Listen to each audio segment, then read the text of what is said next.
রাজ্যের পৌর ও নগরায়ণ দপ্তরের আর্থিক সহযোগিতায় এবং ইংরেজবাজার পৌরসভার উদ্যোগে রাস্তার কাজের সূচনা হলো ১ নম্বর ওয়ার্ড এলাকায়। বুধবার বিকালে ১ নম্বর ওয়ার্ডের সাঁওতালপাড়া মোড় থেকে বাগানপাড়া মেইন রাস্তা পর্যন্ত কংক্রিট ঢালাই রাস্তার কাজের সূচনা হয়।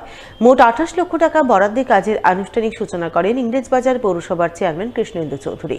এছাড়া উপস্থিত ছিলেন স্থানীয় ১ নম্বর ওয়ার্ডের কাউন্সিলর সন্ধ্যা দাস সহ অন্যান্যরা। এই রাস্তাটা খুব তাড়াতাড়ি আমরা শীঘ্রই শেষ করব, ২-১ দিনের মধ্যে আমরা কাজ শুরু করে দিব। মানে বহু আকাঙ্ক্ষিত এই রাস্তাটা খুব খারাপ অবস্থায় পড়েছিল। আমাকে প্রতিনিয়ত এখানকার লোক আমাকে জানাতো যে এই রাস্তাটা কবে করবেন। আমার মাথায় এটা ছিল। আমি যেদিন থেকে বোর্ডে গেছি সেদিন থেকে এটা নিয়ে রাস্তা নিয়ে আমি সবসময় বোর্ডে তুলেছি।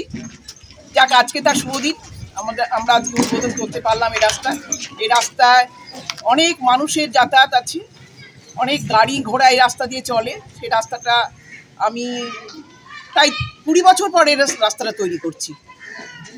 মানে আগেও আমি রাস্তাটা তৈরি করে গেছি, মাঝখানে একটু রিপেয়ার হয়েছিল, আজকে পুনরায় আবার রাস্তাটা তৈরি হবে।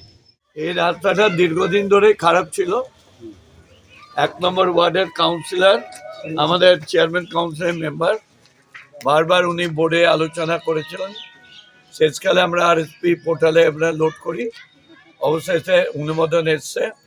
২৮ লাখ টাকার কাজ খুব তাড়াতাড়ি আমাদেরকে এটাকে কমপ্লিট করতে হবে। না, সামনে মনসুন আছে, মনসুন আর টুকটাক ড্রেনে একটু ভাঙা আছে, ওগুলো রিপেয়ার করবে।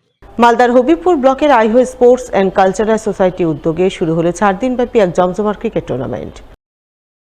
বৃহস্পতিবার সকালে যার আনুষ্ঠানিক উদ্বোধন চোখে পড়ল আইহো হাই স্কুল ময়দানে। উদ্বোধন পর্বে হাজির ছিলেন জেলা মাধ্যমিক বিদ্যালয় পরিদর্শক বাণীব্রত দাস, জেলা প্রাথমিক বিদ্যালয় পরিদর্শক মলয় কুমার মণ্ডল, আইহো গার্লস হাই স্কুলের ভারপ্রাপ্ত প্রধান শিক্ষিকা পারমিতা পাল সহ অন্যান্য বিশিষ্টজনেরা।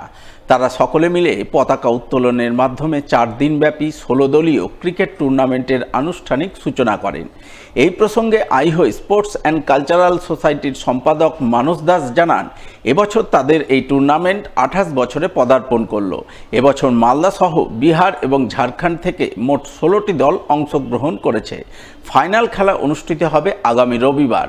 ফাইনালে চ্যাম্পিয়ন দল পাবে ট্রফি সহ নগদ ১ লক্ষ টাকা এবং রানার্স দল পাবে ট্রফি সহ নগদ ৫০,০০০ টাকার অর্থরাশি। আইহো স্পোর্টস অ্যান্ড কালচারাল সোসাইটির পরিচালনায় প্রতি বছরের ন্যায় এবছরও আমাদের আইহো হাই স্কুল ফুটবল ময়দানে দিবারাত্রি ক্রিকেট প্রতিযোগিতার আয়োজন করা হয়েছে। আজকে উদ্বোধনী অনুষ্ঠান ছিল। এই খেলায় মালদা জেলা তথা ভিন জেলা এবং বিহার ঝাড়খণ্ড মিলিয়ে টোটাল ১৬টি দল অংশগ্রহণ করছেন। আমাদের এটা নিয়ে ২৮ বছর আর ২৬ বছর আগে আমরা করতাম, আর গত ২ বছর ধরে আমাদের হচ্ছে। আগামী দিনে আমরা এই প্রতিযোগিতাকে আরও বৃহত্তর আকারে নিয়ে যেতে চাই এবং আমাদের সভ্য সমর্থক এবং আইহো অঞ্চলবাসী আমাদের সাহায্যের হাত বাড়িয়ে দিয়েছেন। এই পুরস্কার মূল্য হিসাবে থাকছে ১ লক্ষ ট্রফি সহ ১ লক্ষ টাকা এবং রানার্স আপ নগদ ৫০,০০০ সহ ট্রফি। আগামী রবিবার ফাইনাল খেলা অনুষ্ঠিত হবে এবং এই ফাইনাল খেলায় টলিউডের এক অভিনেতা উপস্থিত থাকবেন।